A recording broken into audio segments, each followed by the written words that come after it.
Bienvenidos y bienvenidas a esta entrevista de Focos. El pasado 6 de abril dio inicio de manera oficial el regreso a las aulas para el sector público y una semana antes el gobierno dio inicio con la primera fase de vacunación contra la COVID-19 para el sector docente del área pública.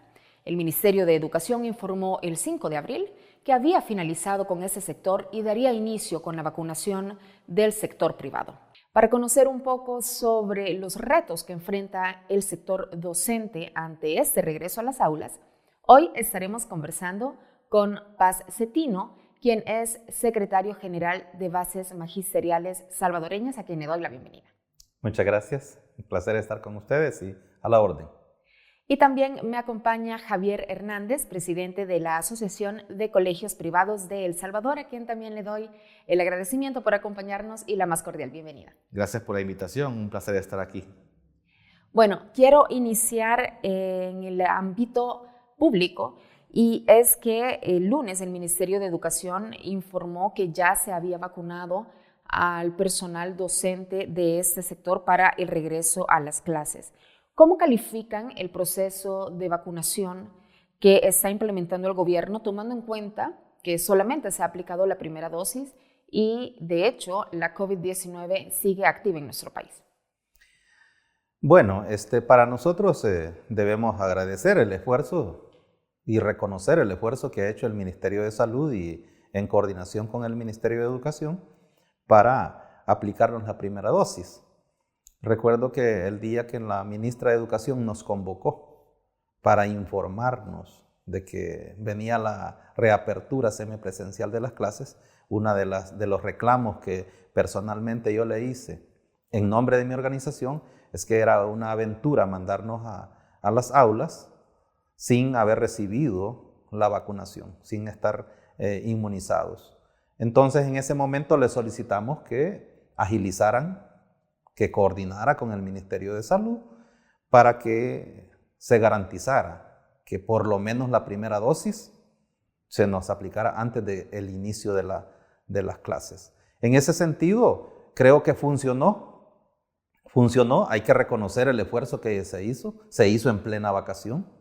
Bueno, a mí me tocó uno de los primeros días, fue el último día hábil antes de la vacación, y a esta altura, a una semana después, creo que más del 95% de los maestros del sector público están ya vacunados. De acuerdo. En el ámbito general, entiendo que el Ministerio de Educación ya tiene o brindó acreditación para al menos 5,000 centros educativos entre públicos y privados. Quisiera en ese sentido conocer qué se evaluó para poder obtener esta certificación y cómo fue este proceso. Bueno, este es un proceso que viene desde el año pasado. Ha tenido que iniciar utilizando una plataforma especial para esto que se llama Crecer Juntos. Ha iniciado con el registro de la institución, los datos que hay que inscribir íntimos de la institución. Ha pasado por una capacitación a personal que ha propuesto la institución educativa para que pueda oficializarse su conocimiento sobre el papel que va a tener la institución en materia de bioseguridad. Después hay que elaborar un plan de trabajo, un plan de retorno, en donde se estipulan muchas variables que tienen que ver con compromisos de la institución y la comunidad educativa para garantizar el plan de bioseguridad. Luego de eso hay que pasar por una evaluación del Ministerio de Educación y Ministerio de Salud de este plan. Teniendo el aval de las autoridades, pasa a cargar el plan a esta plataforma y las evidencias que hay que subir también a la plataforma sobre las garantías que hay de infraestructura, mobiliario y equipo disponibles para poder enfrentar el retorno semipresencial. Si todo esto va bien, el Ministerio de Educación extiende lo que se llama un permiso de apertura. Cuando eso pasa, ya la institución está en condiciones de decidir en qué fecha va a iniciar su retorno, partiendo de que el 6 de abril es el primer día que puede tomar en cuenta para el inicio del retorno a la semipresencialidad. Nosotros como colegios privados no hemos tomado en cuenta en su mayoría el 6 de abril para hacer este retorno, sino 15 días mínimo después del 6 de abril, para poder dar paso a 3 aspectos importantes. El primero, que tiene que ver con que venimos de una vacación y hay que ver que puede tener una alza la curva de contagios por el relajamiento de las medidas de bioseguridad durante la vacación. Segundo, por dar espacio para que el Ministerio de Salud pueda comenzar su primera fase de inmunización con la primera aplicación de la vacuna, y pues esto va a llevar su tiempo. Y lo tercero es darle más tiempo a las instituciones educativas privadas para que puedan acondicionar todo lo necesario para que cuando tengamos el retorno podamos todos estar al día con lo que nos corresponde como responsables cada una de las estructuras de la comunidad educativa de los colegios privados.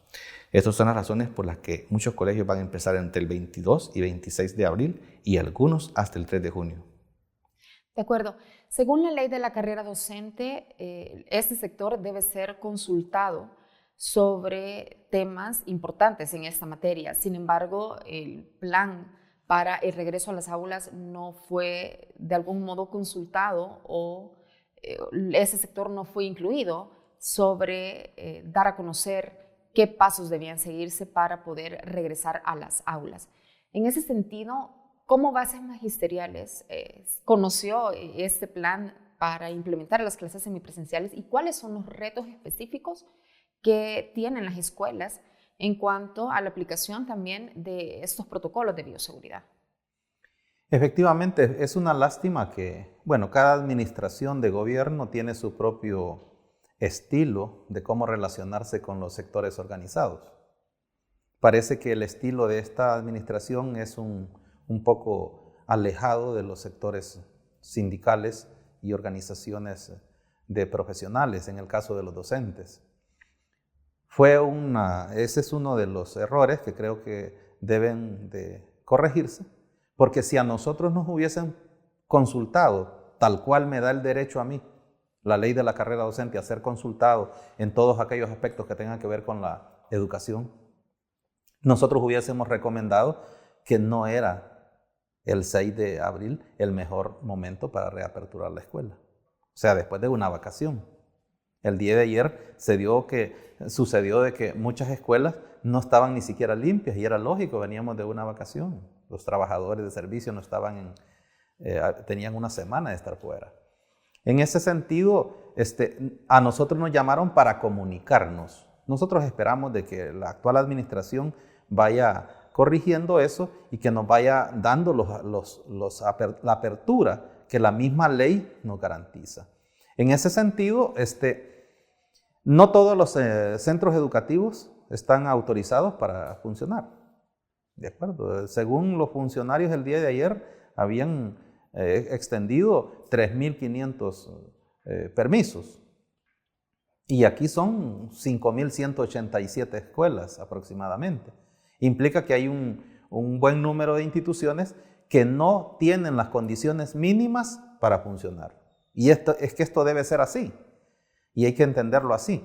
Por ejemplo, una institución educativa que no tenga agua potable es un atentado que lleve niños a la semipresencialidad. Eso no se puede hacer. Si no se garantizan los recursos mínimos, por eso es que nosotros en la reunión donde pedimos que se nos inmunizara, que se hiciera un esfuerzo por inmunizarnos, también fuimos muy exigentes en que se nos dotara de los recursos de bioseguridad para no poner en riesgo a las comunidades educativas. Porque no solo se trata de que los niños van a llegar a la escuela, sino que llegan muchos padres de familia, y si bien es cierto que no van a ingresar o van a ingresar de manera regulada, pero todos estamos en riesgo. Por eso es que muchas instituciones educativas no tienen las condiciones mínimas, ¿verdad? No tienen las condiciones mínimas, y ellos, ahí donde los directores, hombres o mujeres, deben de ser muy responsables en la información que van a proporcionar para que se les acredite el permiso. No se trata de mentir, se trata de decir exactamente cuáles son las condiciones de la institución. Porque si la institución no tiene las condiciones mínimas y yo digo que sí existen, entonces pongo en riesgo. Ya será responsabilidad del director de poner en riesgo a esa comunidad educativa. Ahora, sobre estas dificultades que podrían tener algunas escuelas públicas, el ministerio les ha informado o les ha garantizado que en cuanto se haga se dé esta información, digamos, de que hace falta agua potable o que la infraestructura es deficiente, ¿el ministerio ha ofrecido alguna forma o algún mecanismo de poder solventar esas problemáticas? Por las escuelas pasaron levantando un diagnóstico de las necesidades básicas. Entiendo que algunas escuelas están siendo intervenidas ahorita. Está el Ministerio de Obras Públicas, está también este programa de cero ocio de los centros penales, interviniendo algunos centros educativos, lógicamente que es en función de suplir algunas necesidades que se han detectado para la reapertura. Recuerden ustedes de que la reapertura semipresencial no es un proceso que se da de tajo, sino que esto va a ser un proceso gradual. Ayer llegaron muy pocos alumnos, ¿verdad? Hoy van a llegar más, la próxima semana van a haber más. En un mes nosotros vamos a estar en una condición de que sí vamos a tener que hacer los grupos, el grupo A, el grupo B, porque cuando los alumnos mismos observen que sus compañeros ya están recibiendo clases, van a terminar yendo a la escuela. Perfecto. En materia de dificultades sobre las clases semipresenciales, es bastante obvio que también el sector privado tiene algunas dificultades en cuanto al acceso tecnológico, el acceso a Internet, que algunos estudiantes pues no tienen la capacidad tampoco para tener estas herramientas tecnológicas para poder estar en estas clases en el caso de que no opten por asistir a los colegios cuando los colegios ya decidan esta apertura. ¿Cómo solventarán los principales problemas que representa esta educación semipresencial? Bueno, hay un plan de retorno que se ha presentado donde estamos plasmando las soluciones a las necesidades que hay que suplir en un retorno a la semipresencialidad. Y uno de los problemas más frecuentes es la conectividad. Los entendedores de esta materia sabrán que no es lo mismo bajo una red conectar 3 usuarios que conectar 20 usuarios simultáneamente. El hecho de bajar y subir información al mismo tiempo se convierte en un gran reto en ese momento. Si el ancho de banda es limitado, servir la clase desde el colegio hacia la casa se vuelve bastante imposible. Diferente es cuando se está sirviendo desde la casa de los profesores porque obviamente pues es un internet residencial que suple la necesidad. En ese sentido, los colegios hemos tenido ya ofertas donde hay implementadoras de tecnología que están garantizándonos conectividad de ancho de banda suficiente para poder soportar esta necesidad. Sin embargo, todavía nos encontramos en un proceso de que estos servicios sean instalados en nuestros colegios y por eso también nosotros hemos dado un tiempo más para poder llegar a este tema de que la clase que se está trabajando en el colegio sea trasladada simultáneamente al hogar para aquellos estudiantes que decidieron no llegar al colegio presencialmente. Y esto lleva consigo enfrentarnos al reto grande también de convertir un nuevo modelo de semipresencialidad al cual no estamos acostumbrados a trabajar y que va a ser únicamente para estos meses que faltan, dos trimestres de este año, porque tenemos la fe en Dios que podamos tener un 2022 presencial 100%. Y ante eso, pues lo que hay que administrar hasta hoy es un proceso de terminar un 2021 semipresencialmente, en donde podamos garantizar que los contenidos a servir de verdad podamos alcanzar las competencias que están plasmadas en el currículo nacional. Ahora, el gobierno en febrero dio inicio con la entrega de equipo tecnológico a maestros y estudiantes del sector público. Sin embargo, incluso ese sector informó a Focos que hay otras dificultades que se agregan a esto, empezando porque no se ha alcanzado el total de la población estudiantil y docente. Pero además están estos otros elementos que ya mencionaba Javier sobre la conectividad. ¿Cómo soluciona o de qué manera influye positivamente este mecanismo de entrega de equipo tecnológico a los docentes en el ámbito público? Bueno, hay que empezar reconociendo el esfuerzo que está haciendo esta administración por dotar a los estudiantes y al sector docente de computadoras y de paquetes de datos de conectividad. Eso hay que reconocerlo. Yo creo que es un gran esfuerzo que se está haciendo en función de romper o de cerrar esta brecha digital. Hay una diferencia muy grande entre lo que sucede en el colegio privado y lo que sucede en la escuela pública. Los alumnos del colegio privado tienen más acceso a las herramientas tecnológicas, tienen mucho más acceso a la conectividad. Los colegios están en las grandes urbes donde hay conectividad, no hay ningún problema para conectarse. Las escuelas públicas están en todo el país y hay cantones donde no llega la señal de ninguna compañía. En ese sentido, el año pasado se entregaron alrededor de quizás unas 22,000 computadoras, ¿verdad? Que eran computadoras que ya estaban en los centros educativos y se dieron a los profesores, pero falta mucho más de la mitad que entregar. En estos días anunciaba la ministra que viene un paquete de aparatos y que vienen lo suficiente para dotar la planta de maestros. Pero no vamos a resolver el problema si yo tengo la computadora y mis alumnos no tienen cómo conectarse. Entonces, este es otro proceso que tiene que ir gradualmente. En la medida que los estudiantes vayan recibiendo su computadora, su aparato, y vayan recibiendo su paquete de conectividad, que ya lo tienen la mayoría, entonces, en ese momento vamos a estar listos para darles una mejor atención de manera remota. Hoy por hoy, en la escuela pública es bastante caótico. Sí, los alumnos en su mayoría están siendo atendidos a través del teléfono, del WhatsApp. Básicamente es la estrategia que mejor funciona, porque ellos tienen un teléfono, no tienen computadora, no pueden accesar a las plataformas.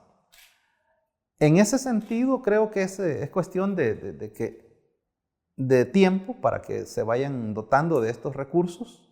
No es fácil, es solo tener el recurso en el país es muy dificultoso, porque todos los países están justamente queriendo resolver el problema de la misma manera. En ese sentido, nosotros en el sector público lo que hemos establecido ahora es que lo más que podemos hacer es llegar a grabar nuestra clase presencial y esa misma grabación trasladarla a los alumnos que han tomado la decisión de no llegar a la escuela, sino quedarse en casa, y de esa manera ver cómo vamos resolviendo. Pero hay lugares donde difícilmente eso es posible. Donde no es posible, los profesores recurren a las guías físicas. Bueno, hay instituciones educativas, escuelas que yo conozco, de que toda la semana, un día de la semana, llegan a retirar guías y a dejar guías resueltas.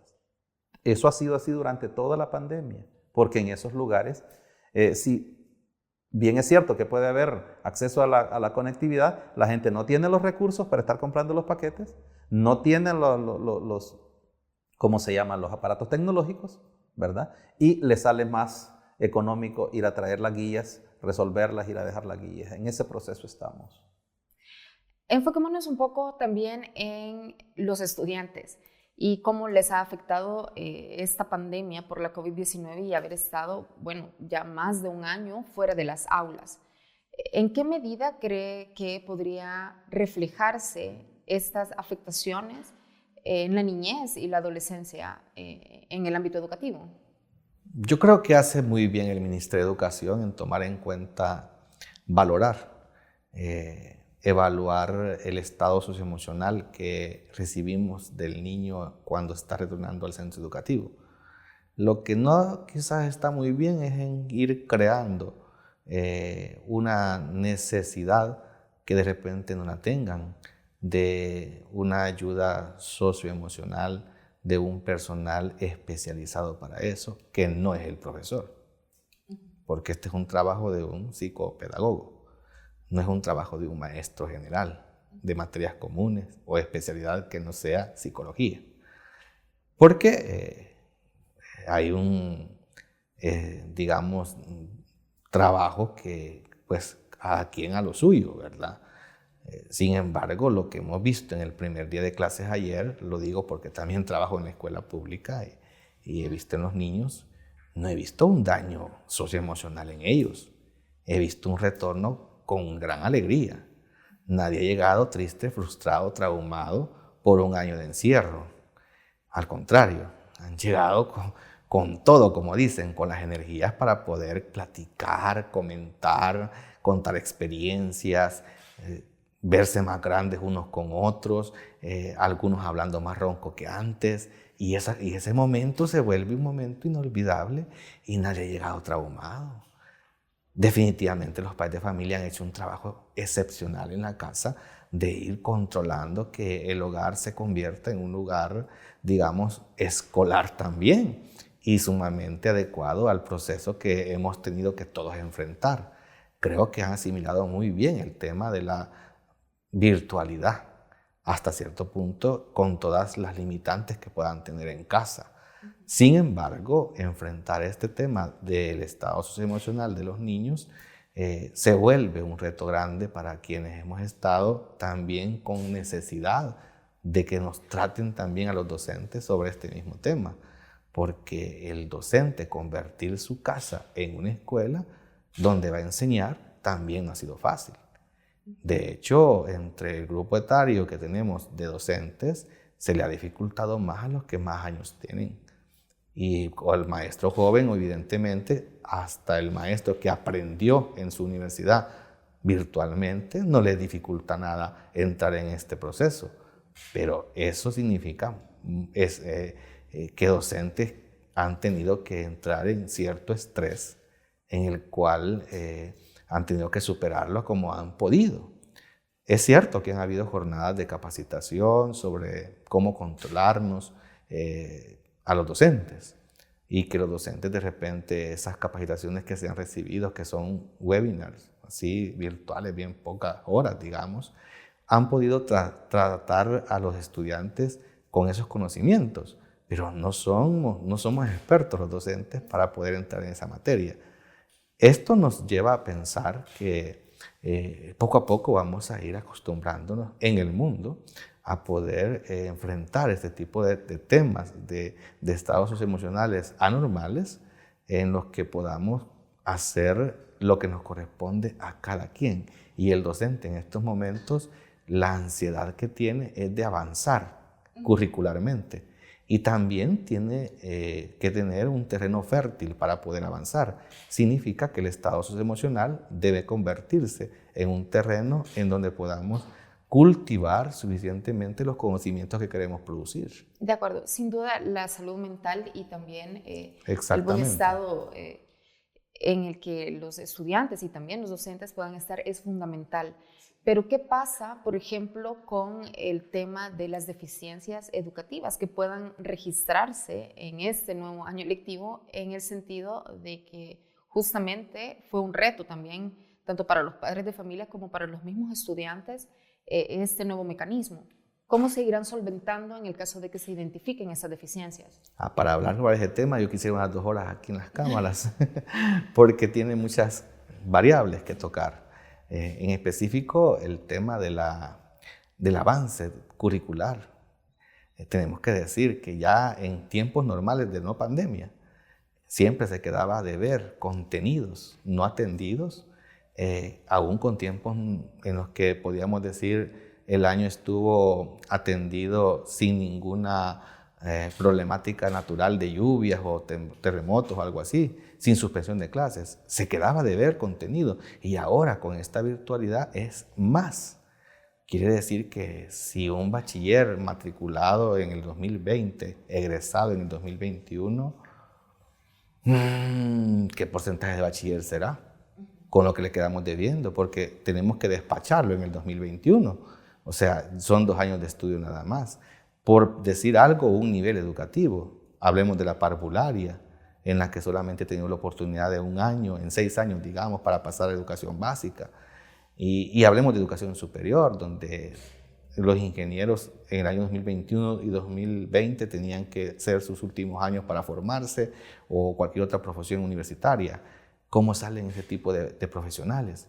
O sea, aquí hay un tema sumamente delicado de ajuste curricular y de alcance de competencias e indicadores. Es un tema técnico, pedagógico, que no es tan fácil de abordar y no es tan fácil de solucionar. Creo que aquí el liderazgo educativo del director juega un papel muy importante en cuanto a que su plan ejecutado, no el plan teórico, el plan ejecutado garantice que este problema sea lo más mínimo posible, pero tampoco significa que vamos a solucionarlo hoy. Allá a donde llegue el profesional de educación media, por ejemplo, tiene un gran reto para atender ese tipo de problemas. Ya teníamos consecuencias bastante grandes con que el estudiante llegaba con 16 años a la universidad, porque el bachillerato se convirtió a 2 años. Y ahora que llega con una edad de 16 años y con eso que llega medio formado del bachillerato, la universidad enfrenta un reto súper grande para poder atender ese tipo de dificultades. A más de que no estamos garantizando que el 2022 vaya a convertirse en un año como el 2019.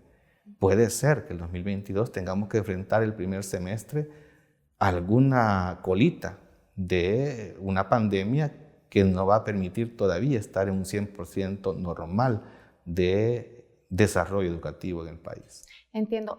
Hay otro tema que también preocupa un poco y sobre el cual no hay datos específicos, que es cómo ha estado la matrícula 2021 y también si hay o no casos de deserción escolar. Desde bases magisteriales, ¿hay algún dato al respecto o cuál es también el panorama que ustedes perfilan en cuanto a estos dos temas?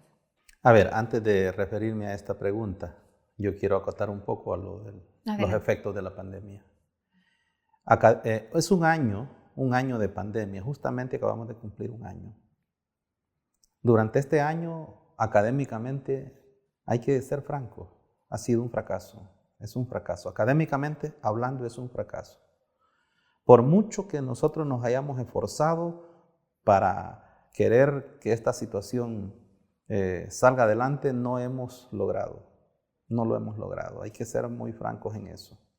Hemos mantenido el proceso, pero esa es otra cosa. Nosotros desde la organización siempre hemos estado analizando el problema con los niños chiquititos, donde el proceso de lectoescritura y cálculos es básico, es fundamental. Y el otro extremo, que son los estudiantes que van de salida. Con el extremo superior a nosotros no nos preocupa mucho porque en este caso la autodidaxia tiene que funcionar.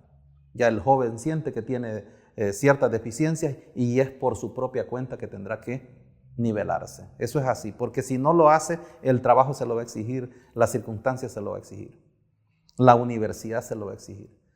Los que vienen en proceso, bueno, tenemos la suerte de que los programas son concéntricos. Nosotros el contenido que enseñamos en 4º grado lo enseñamos en 5º grado, en 6º grado, pero con ciertos niveles de dificultad mayores. En ese sentido, ahí es donde nos va a tocar a nosotros hacer un esfuerzo.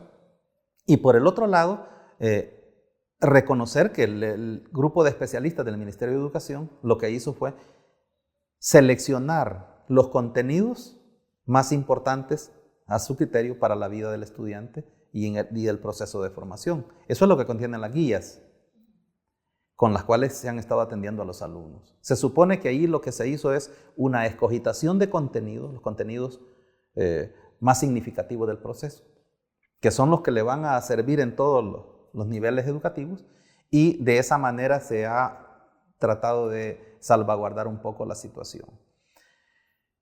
La otra pregunta tiene que ver, me decía, con el tema de la con el 2021 sí, y la deserción. El problema de cuántos alumnos tenemos y cuántos alumnos desertaron. Estos datos es bien difícil manejarlos. Si ustedes se fijan, le preguntaban a la funcionaria el día de ayer y tampoco maneja datos, porque es un poco complicado. Nosotros estamos jugando con la matrícula del año pasado y hoy nos damos cuenta que algunos alumnos en realidad no están. Esos alumnos, de veras, hoy se da cuenta uno que desertaron, ¿verdad? Y es yo creo que la deserción escolar rebasó el promedio que se tenía antes, que era un 5 o un 7%. Creo que ha rebasado ese porcentaje. Pero tampoco lo podemos garantizar, así decir, con certeza cuál es el porcentaje. La cantidad de alumnos matriculados, sí, cada institución sabe hoy cuántos tiene matriculados, pero en global, a nivel de país, el Ministerio de Educación tampoco ha dicho, miren, se trata de 1.100.000, 2, como decían el año pasado, 1.200.000. Parece que hicieron una referencia de 1.100.000, como que hay un reconocimiento de que ha habido deserción, y es que efectivamente la pandemia expulsó a algunos estudiantes del sistema que no van a volver. No van a volver. Hay que ser francos en ese sentido. Bueno, se nos ha acabado el tiempo, pero sin duda este es un tema al que le estaremos dando seguimiento desde Focos, desde nuestros contenidos, reportajes y también entrevistas, y estaremos muy pendientes sobre este regreso a las aulas y también sobre cómo irán estos procesos educativos y, por supuesto, también cómo afecta tanto al sector estudiantil como al sector docente. Agradezco a Paz Cetino, secretario general de Bases Magisteriales Salvadoreñas, por habernos acompañado. Estamos a la orden. Y también agradezco a Javier Hernández, presidente de la Asociación de Colegios Privados de El Salvador, por haber profundizado un poco sobre esos retos que enfrenta el sector docente. Muchísimas gracias, un placer siempre estar con ustedes. Y gracias a usted, amigo y amiga, por habernos acompañado.